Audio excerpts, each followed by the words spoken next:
নমস্কার, আমি সুপ্রভাত কর। আমি মেদিনীপুর থেকে এসেছি। এখানে আমি ইউটিউবে ডাক্তারবাবুর ভিডিও দেখে এসেছি। আমার গ্রেড 7-এর বার্ডনেস ছিল। খুবই চুল চলে যাওয়ার পর খুবই কনফিডেন্স লো হয়ে গেছিলো। তারপরে আমি ডাক্তারবাবুর ইউটিউব থেকে খোঁজ পেয়ে এখানে আসি, ডাক্তারবাবুর সাথে কথা বলি। উনি ট্রান্সপ্ল্যান্টের পরামর্শ দেন।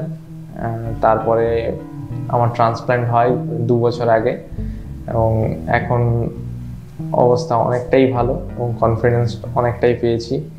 আর ডাক্তারবাবুর ব্যবহারও খুব ভালো, এখানে স্টাফ সবাই খুব ভালো। আমি ট্রান্সপ্ল্যান্ট করানোর পর একটু ভয় ছিলাম আর কি, কীরকম কী রেজাল্ট আসবে, সেই জন্য। তারপরে ডাক্তারবাবুর সাথে আলোচনা করে ট্রান্সপ্ল্যান্ট করার পর একটু ধীরে ধীরে 1 মাস যাওয়ার পর যখন চুল আসতে আরম্ভ করে তখন একটু কনফিডেন্স পেয়েছি। আর এফইউটি মানে ফলিকুলার ইউনিট ট্রান্সপ্লান্টেশন। একটি স্ট্রেপ অপসারণ করা হয় মাথার পেছন থেকে, যা অপসারণ করার পরে সেলাই বা স্ট্যাপল দিয়ে বন্ধ করা হয়। চুল এবং পার্শ্ববর্তী ত্বক ধারণকারী টিস্যুর স্ট্রেপটি দক্ষতার সাথে ফলিকুলার ইউনিট গ্রাফট মধ্যে পৃথক করা হয়।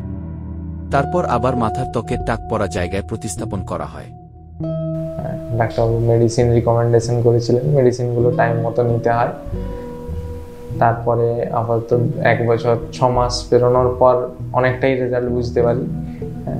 তখন ডাক্তারবাবুর কাছে আবার এসে ওনাকে চেক আপ করিয়ে নিয়ে যাই, এবং পিআরপিগুলো আমি মোটামুটি 3 মাস ছাড়া ছাড়া এসে চেষ্টা করি করানোর, যাতে চুলটা ভালো থাকে। সেই জন্য আপনারা অবশ্যই, আপনাদের যদি এরকম সমস্যা থাকে অবশ্যই ডাক্তারবাবুর সাথে যোগাযোগ করতে পারেন, এখানে আসতে পারেন। हेलो दोस्तों, अगर आपने हमारे चैनल को सब्सक्राइब नहीं किया है तो कृपया इसे लाइक करें, शेयर करें और सब्सक्राइब करें, और बेल आइकन को दबाना ना भूलें ताकि आपको वीडियो की अपडेट समय समय पर मिलती रहे।